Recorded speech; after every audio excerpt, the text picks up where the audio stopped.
Today's podcast is brought to you by Audible. Get a free audiobook download and 30-day free trial at audibletrial.com/spookshow. Then go over to morbidlybeautiful.com as we are now part of the Morbidly Beautiful Podcasting Network. Oh, it's alive! It's alive! It's alive! You float too! You float too! You're too! Everybody here dies by dawn. Dead by dawn! Welcome to the Spookshow. Hello, welcome back to the All-American Spookshow podcast. I'm joined here with Donny. Yo. And Tiana. Hey. The professor did not join us because he was not able to watch this movie and wouldn't have much to add, so he stepped away. He's attending to other matters while we abscond away with Tiana and her thoughts. Donnie, this was your pick this week. You had to pick. The only criteria, obviously, other than horror, was that it had to be a recent movie, something in the last 5 years. So what movie did you bring to us? So I had watched this. Actually, I saw it in the theater last year. And this is something we'll talk about a little bit later. But when I saw this, I liked the premise of it. You know, just. But anyway, what I brought, I guess today is Him from 2025. It's basically, Marlon Wayans and I forgot the other guy's name. Tariq starts with an R. By the way, Marlon Wayans is acting his ass off in this movie. No doubt, and it's like, I mean, I don't know. I enjoyed the movie. I like it. But we'll get into that. It's fine. Yeah, we'll get into that. But yeah, like the acting job, I think both main guys are really good. Yeah, Marlon Wayans, dude, this is probably one of his finer roles, I'd say, because I always think of him as like more of a comedic.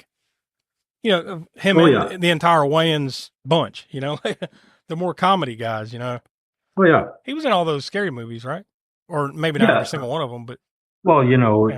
I don't want to say typecast, but I mean, not now. Yeah, coming from like a comedy royalty family, you know, like you're going to be paid. Yeah, this definitely kind of stood apart, or you know, he definitely stood out. Obviously, he's one of the main characters, yes, but just the level of lunacy in this, you know, in this flick, man. No, no, but the premise is basically, you know, what are you willing to sacrifice to, and you think about it, and then this is, I mean, it's basically sports horror. Yeah. It's like, you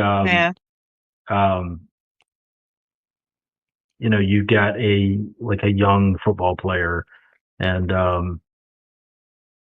he has like an injury and he basically is invited to train with this league legend, and turns out, you know what they say, never meet your heroes.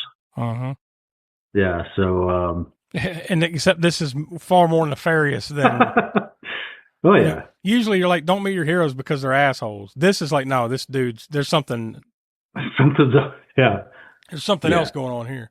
Yeah. That's the other interesting part about this, is that it is the sports horror aspect of it. Like, that hook had me as far as, okay, well, I can't think of too many of those sports horrors. Yeah. You know, there's a few, but as far as like, you know, some, they're mainly in the B, the B movies, or like, I mean, if you really want to, I actually do have a small list of, okay. And you know, I'm gonna channel smoke, and I'm gonna mention this one first. Sorority Babes and the Slime Ball Bolorama. Shit. I'm just gonna mention it first. So yeah, even though Smoke's not here, you know, he's well represented with the sorority. Yeah, but there's some more. That is like, that's on the edge. That's like okay, this movie is a horror movie, but it has something to do with something that resembles a sport. Yeah. That's where that movie is. Like, that's not really, but yeah, I get your point. Yeah. Yeah. Now, if you want to get a little bit more obscure than just bowling and football and stuff, you could really talk about, the Descent, the cave, the Descent to basically like spelunking or like cave exploration, okay, yeah. or climbing, or there's even like a movie. There's a stupid ass movie. I've never seen it, but it just sounds dumb. But it's called Blood Surf. And it's about these teenagers that they strum up chum in the water with and then they go surfing on like in between the sharks, and there's a saltwater crocodile, and it's as bad as it sounds. That sounds like Cruel Jaws level. Oh yeah. Bullshit. Plus there's some skiing ones. There's the Frozen. I think there's also a movie from the 80s called Iced, about a bunch of skiing. There's Fatal Games was like Olympic hopefuls. That's also a horror movie. Huh. There's also Killer Workout, if like gym That's related. a good one. Yeah, and then there's also Leanna Quigley's Horror Workout. Yeah, that's like a full on kind of like a workout tape, right? Like an aerobics type. Yeah. Yeah. Let's see what else. There's also Gutter Balls, which is, Oh man, that movie is messed up. Yeah. Also about bowling. Yeah. And there's also what's with bowling being like a thing? I don't know, man. There's Girls with Balls, which is I think it's a soccer dark comedy or dark horror or comedy horror. Anyway, but no. And then there's this movie, which is much, I would say, much more well funded. Than any of those. Yeah, certainly. Yeah, I'd say the budget for this is probably all those movies' budgets combined. Probably. Yeah, that's probably accurate. But like I said, I like the premise of it. I understand what they were trying to do, and it's definitely different. It's definitely original, and I like that.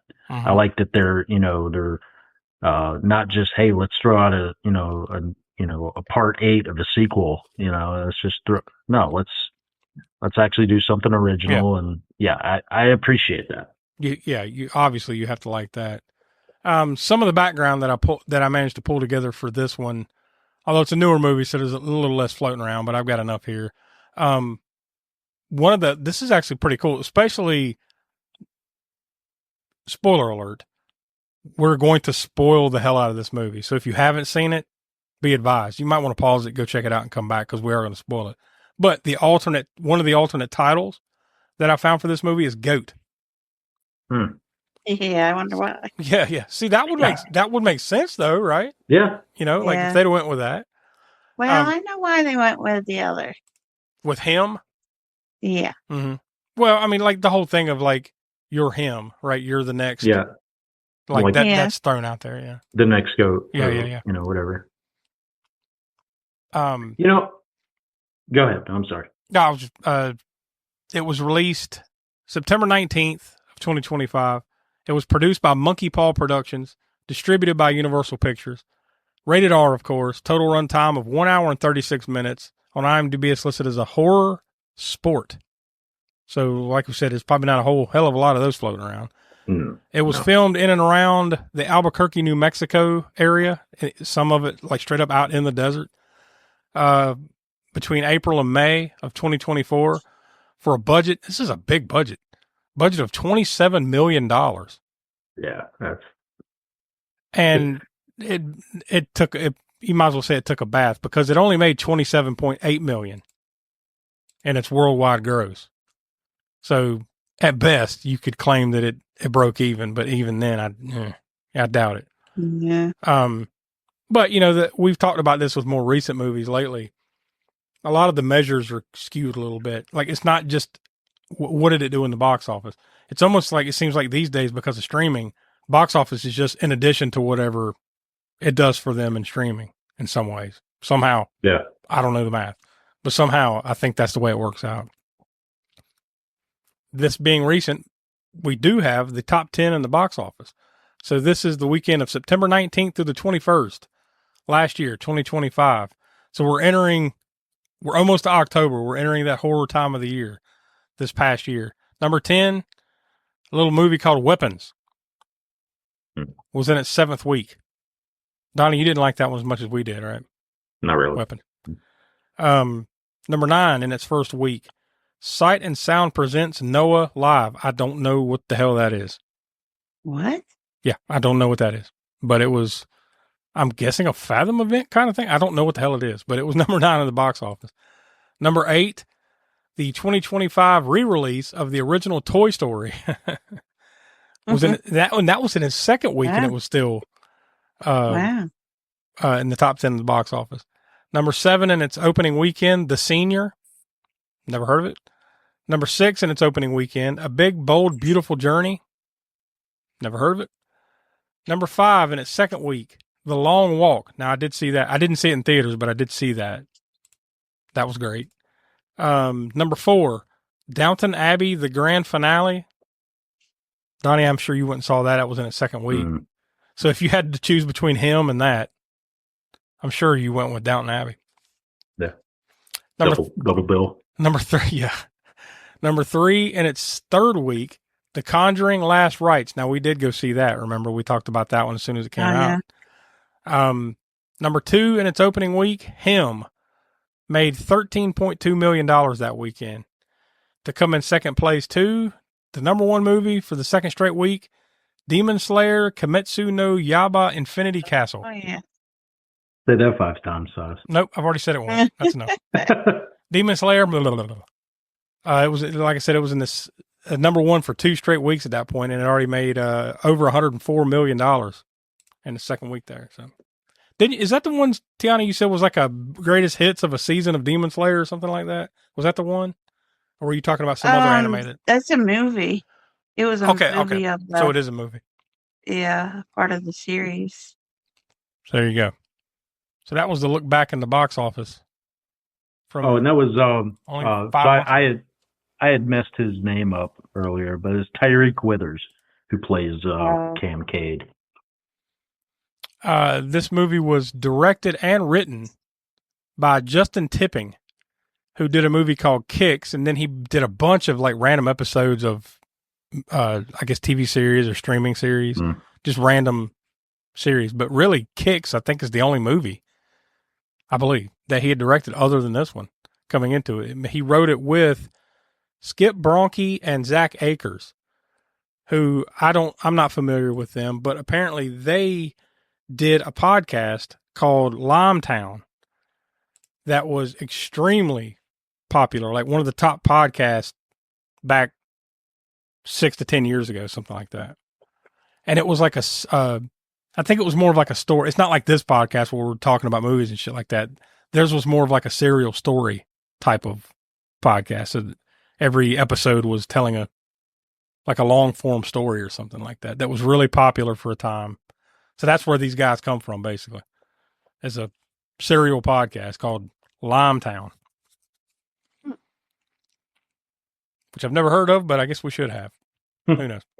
Lord knows. I mean, like the podcast charts, tough to keep up with. Except I think we rank like number 47 somewhere in the Philippines or something like that. Oh yeah, that's about all I know. That's about all I know. Yeah, with the one Green Inferno episode, we're an international hit. Either that or watch out for those guys that. Yeah. Bait and switch. Yeah. Anyways, it stars Marlon Wayans, Tyreek Withers, like you just mentioned, Julia Fox as Elsie. That's the main guy, Marlon Wayans. Isaiah, that's his wife. Kind of a random turn. Tim Heidecker as Tom. He's the agent. That's the dude that did the Tim and Eric show and all that. That weird alt comedy, Adult Swim type stuff. That's him.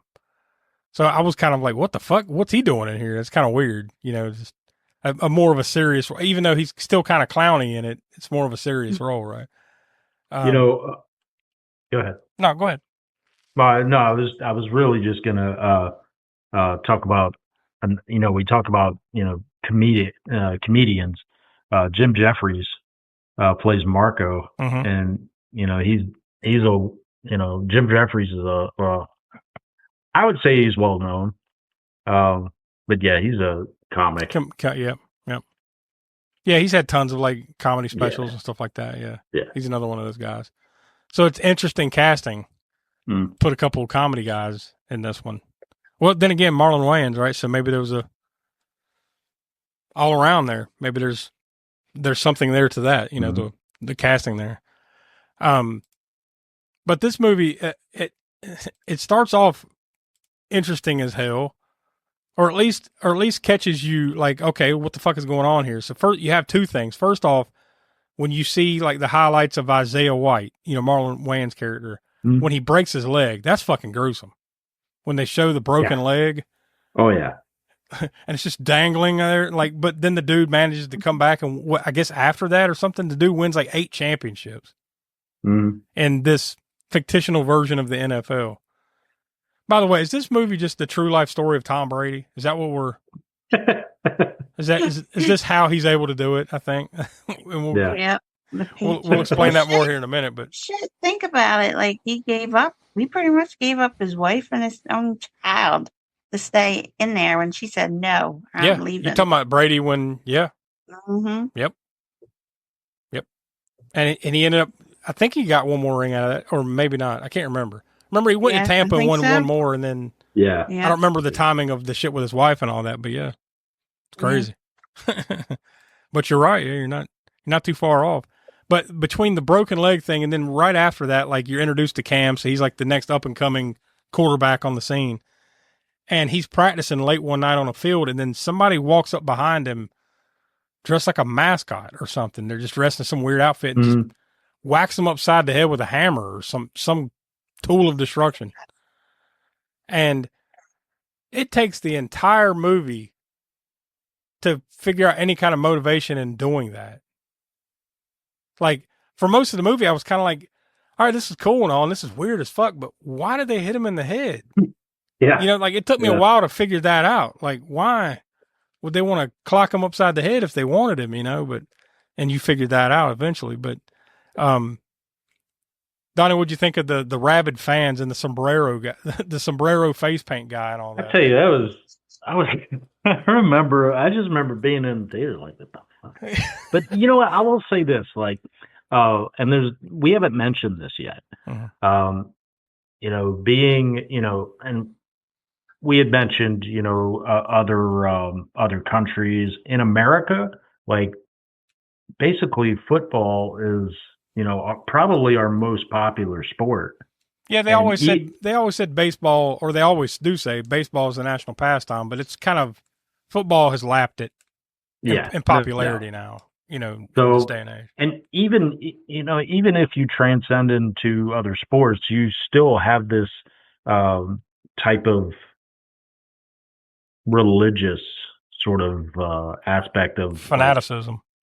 Worshiping, like you have your idols and people that you idolize, and you just they're put up on these pedestals that and even on, I know we play football on Sundays and Mondays and Thursdays, but yeah, it's like Sunday is still the day. That's the main day. Still the day. It's and it is a religion for some people. On the Sabbath, we play football.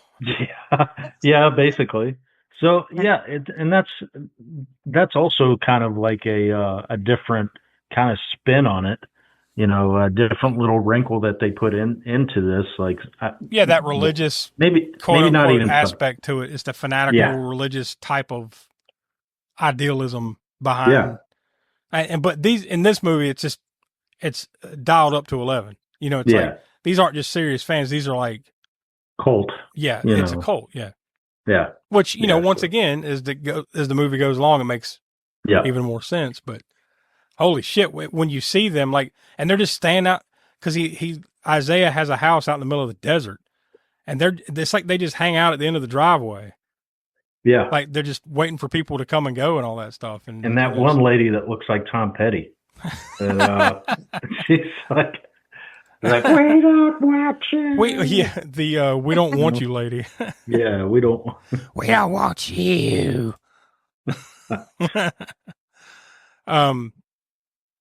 What do you think about butthole crystals? That didn't make any. Oh my! Yeah, it's like she hands him this crystal, and this thing is like, it's like a, I don't know, it's almost like a soda can. Oh, it's big. It's not just like this tiny little thing. It's like the fucking crystal from Superman in the Fortress of Solitude that he's got. What am I supposed to do with it? You put it up your butt. You put it up your butthole or something, whatever she said. It's like, what? This helps your sexual experience or whatever. You shove this massive crystal up your butt. What the hell? No, thanks. Yeah. The football to the face guy.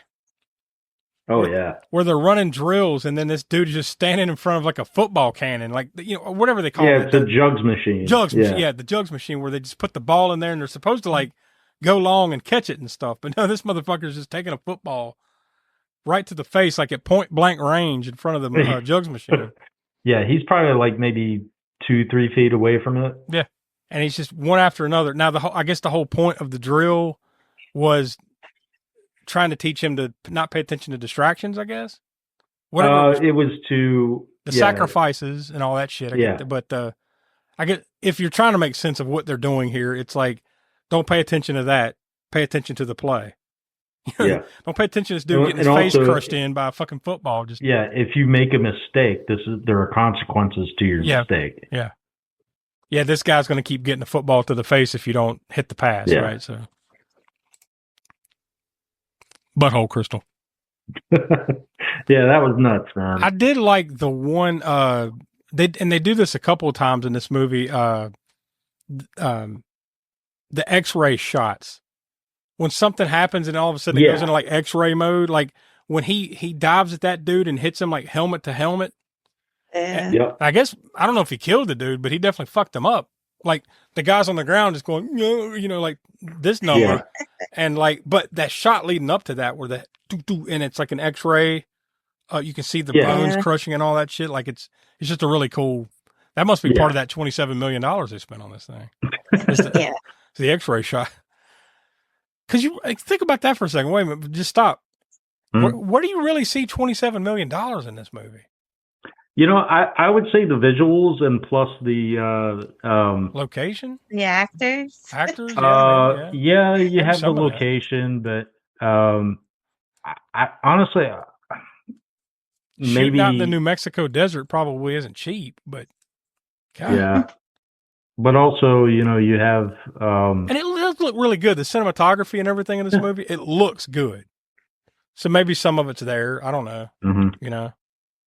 I just mean it's not like a very heavy special effect. I mean, there are some there, but it's not heavy in it. Like it looks more looks to me more like good cinematography and crafty editing more than it does like $27 million of computer graphics and shit, like special effects. But what do I know? Yeah.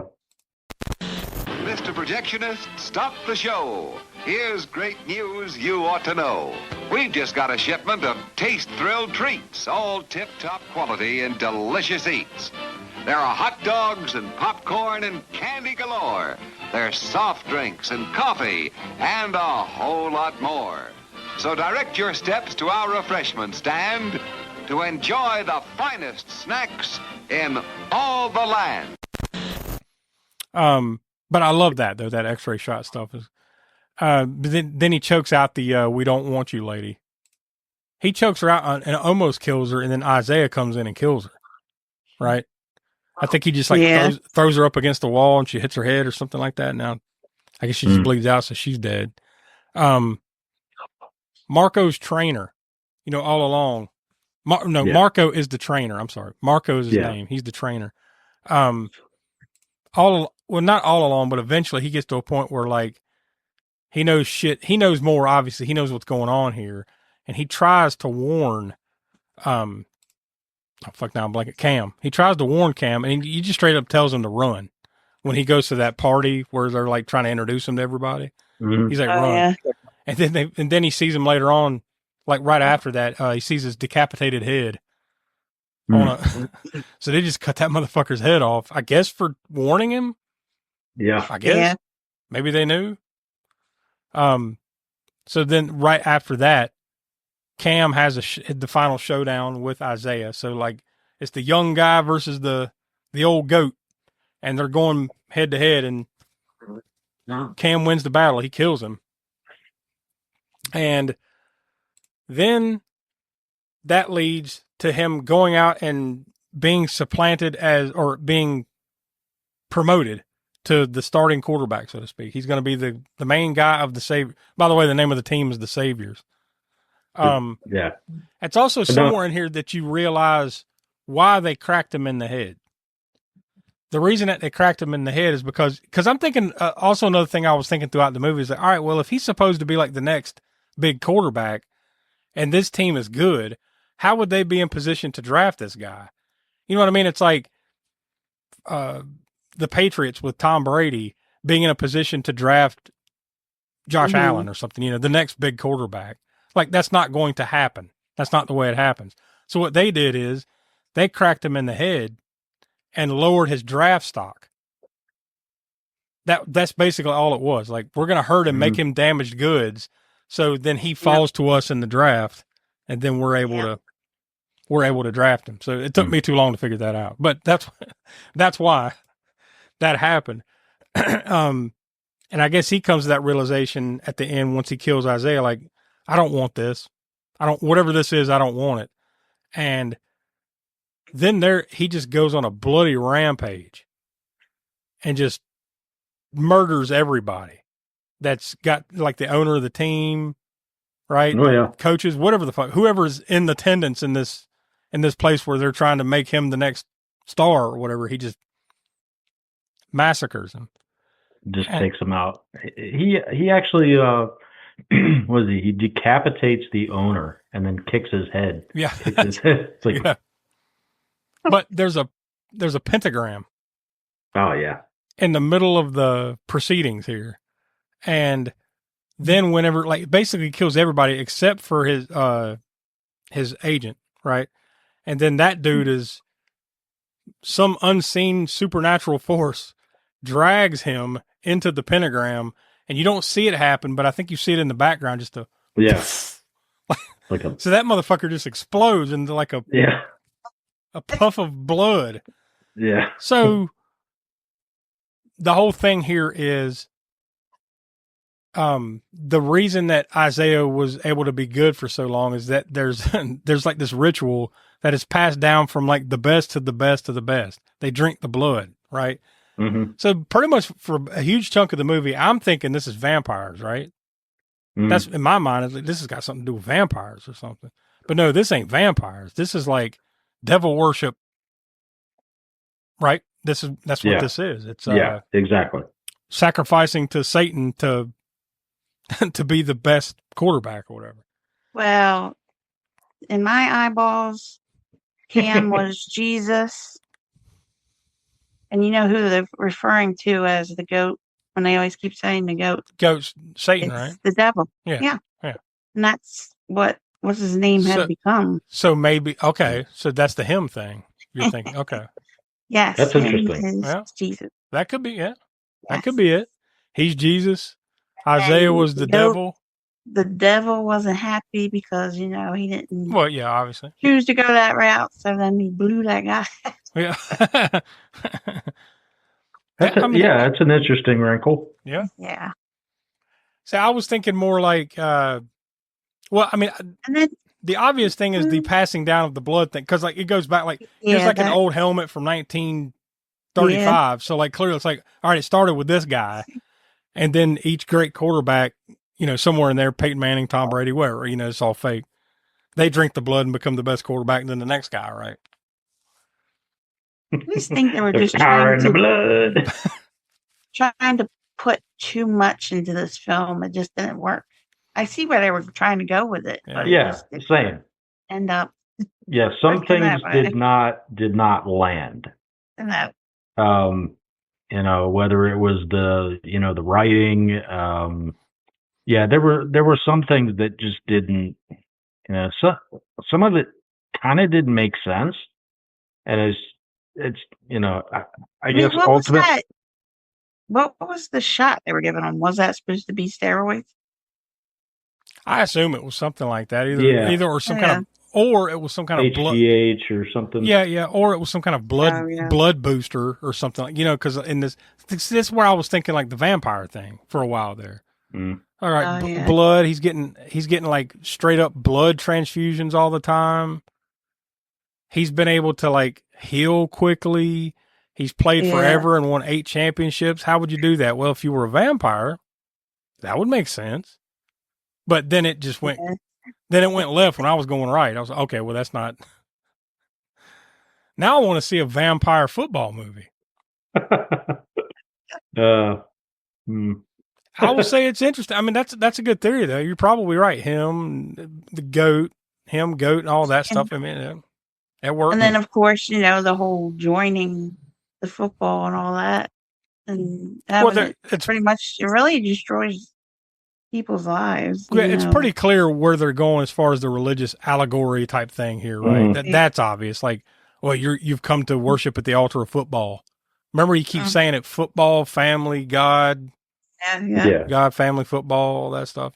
So yeah, well, it's interesting nonetheless.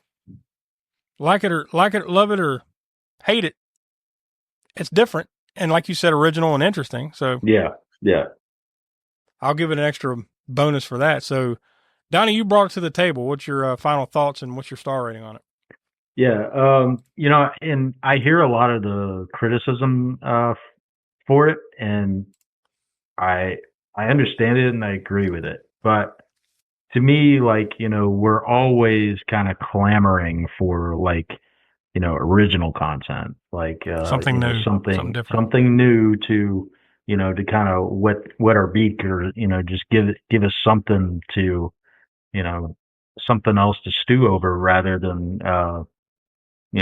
just like the next sequel or whatever. So I did like that, and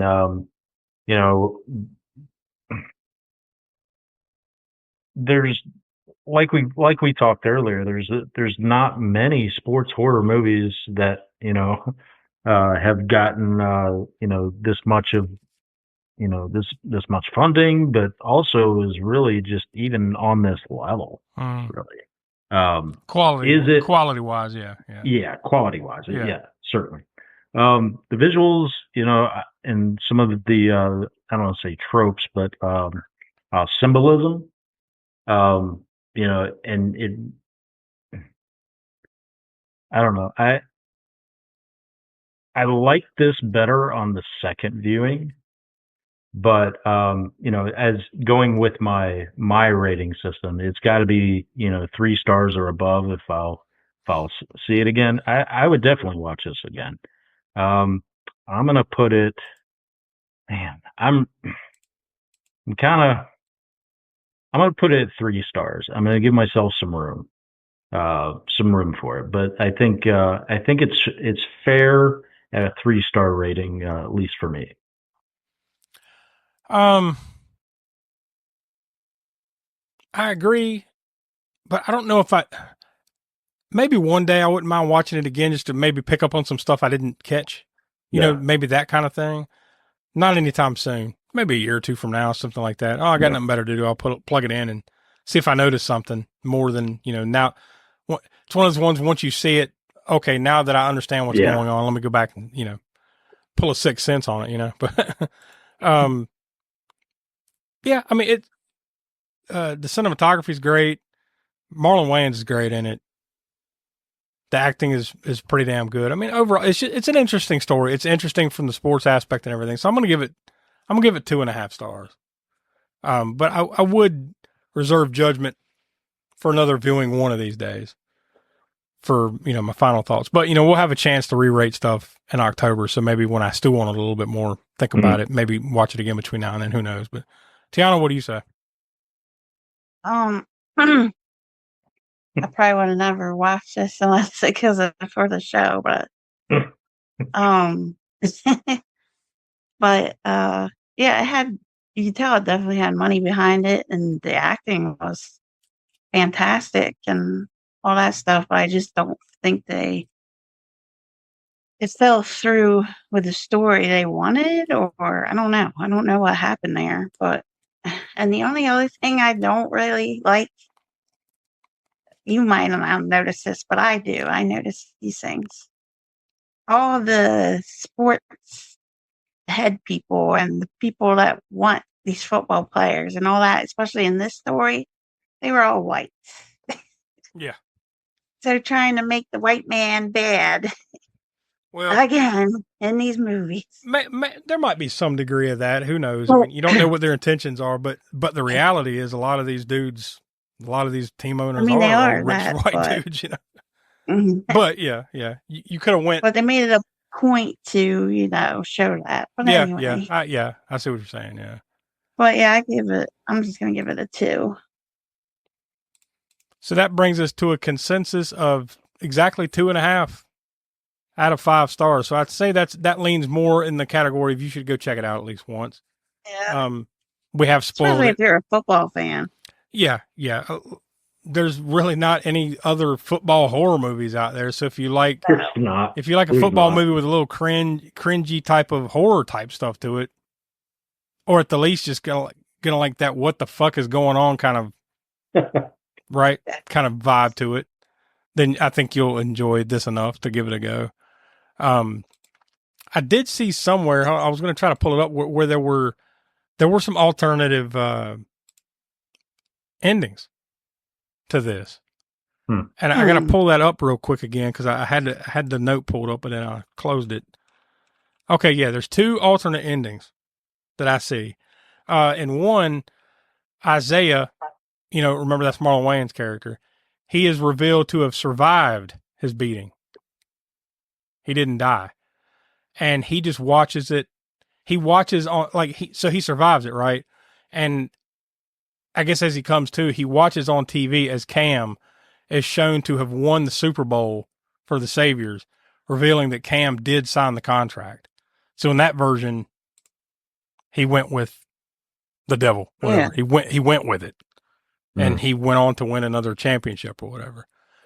And then another alternate ending reveals that Cam went on to join a different football team and managed to win the championship without all this shit, seemingly, without all this outside demonic forces, everything. So he just went to another team and won a championship.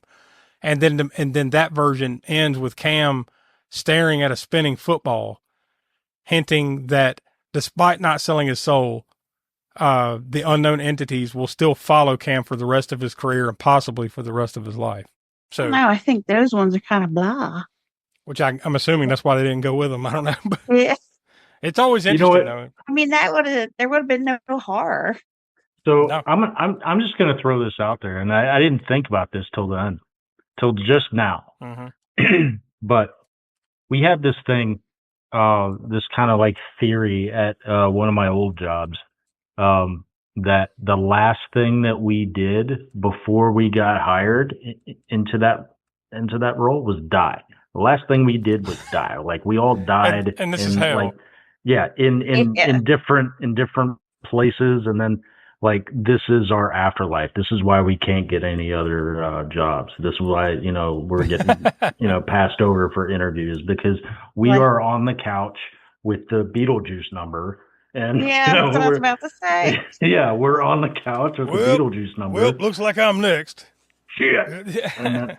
No, it's just like maybe like on the field when he gets hit over the head, maybe all this other shit is a dream. Or maybe he's dead.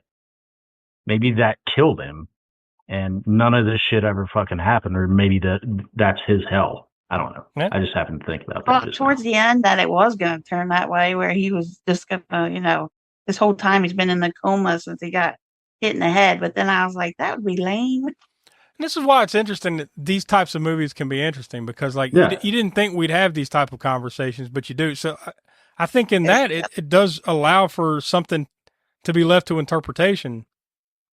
Yeah. That earns a little extra bonus for me, at least, because at least it's something like you're going to sit around and you're going to talk about these theories with other people, and then like, well, you could see this movie 4 or 5 different ways, and I think that's pretty good.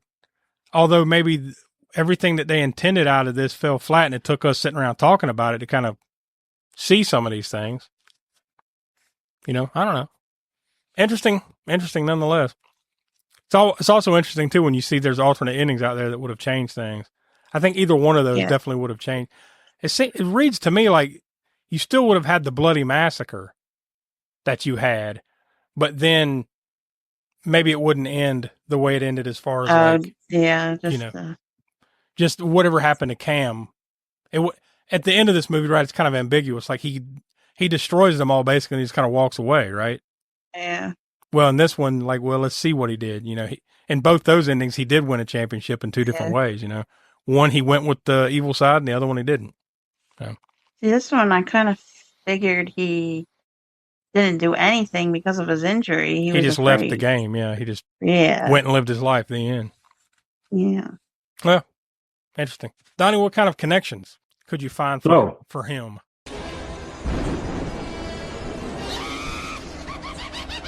Connections from the crypt. On the cast side, surprisingly or not surprisingly, no one. Huh.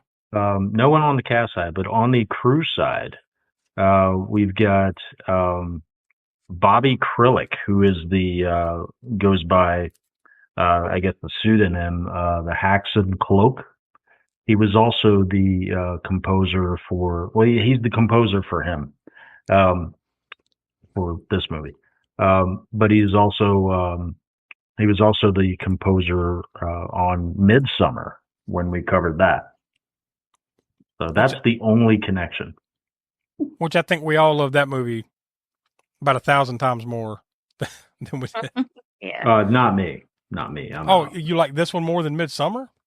Oh, well, I'll give you this. That movie's long and slow. And I know how you are with the slow build movies. So I could see that. I can see that. Let me see now, just for, shits and giggles, what was my rating on Midsummer? Got to go back here. I got it. You gave it 3 1/4. Will gave it 4 1/2, and then Smoke and me gave it 4. Yeah, Tiana, that was before you were on. Honestly, I will say I do feel like Midsummer was put together a little bit more solidly. Than this one. So that tracks. Yep. So yeah. Tiana, did you find any kind of kill count for this one?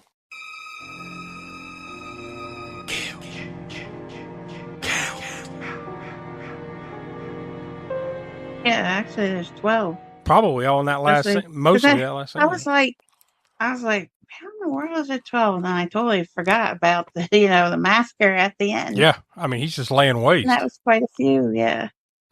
Highlight kill. Let's talk about the kill reel. Highlight kill. It's kind of tough because it's almost like that whole bloody massacre at the end is kind of like the highlight kill in a way.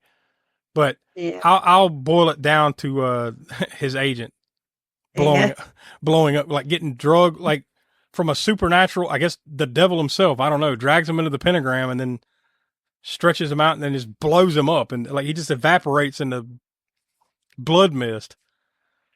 I think I'll go with that. Because honestly, 2 years from now, and I think about this movie, if I just stop and think about it for a second, that'll probably be the one thing I think about. Yeah. Would be that kill. So yeah, and to me, that's kind of the definition of the highlight kill. So I'll go with that one. Smoke's not here. He didn't watch it for a gore score, so that'll just kind of be incomplete until maybe one day he watches it and he can give us that number. But if not, then we'll let it ride. So there you go. Him from 2025. Now we'll have some more 2025 movies coming up pretty soon. We won't dive too deep into that yet, but we got Oscar season coming up, so we got something planned for that. So we'll let you know in the next couple of weeks what that's going to be. But next week, next Monday at 6 p.m. East, wherever you get your podcast or over on our YouTube channel, we're going to be celebrating Valentine's just a few days early. Since, obviously our episodes come out on Mondays and it'll be after Valentine's after that. So we decided to do it a little early. And we're going to be talking about My Bloody Valentine from 2009. Not the original, the remake. The one that was in 3D in 2009. We'll be talking about that next week. Also, I want to mention that next Friday is a Friday the 13th. So we're going to have a bonus episode. Friday the 13th, the final chapter from 1984. That's the fourth Friday the 13th movie. We're going to be talking about that. So you're going to have 2 episodes. Bang for your buck next week. 2 episodes coming at you. One on Monday and then one on Friday. Then we'll have our latest Cult Corner the week after that, The Last Dragon. So lots to look forward to. Awesome. Go over to aspookshow.com. Check out all the stuff on YouTube, including Grindhouse Gutter, Video Vortex, which has a whole new kind of thing going for it, new look, and Hammer, Horror, and Order. So lots to check out over on our YouTube page, and also become a patron of the Spook Show by going to patreon.com/AASpookShow. Get the episodes early and all that other bonus stuff that we throw over there. So for Smoke, who couldn't be here, Tiana, Donnie, I'm Josh. We are the All-American Spook Show, and we will talk to you next week. And now, folks, it's time to say goodnight. We sincerely appreciate your patronage and hope we've succeeded in bringing you an enjoyable evening of entertainment. Please drive home carefully and come back again soon. Good night.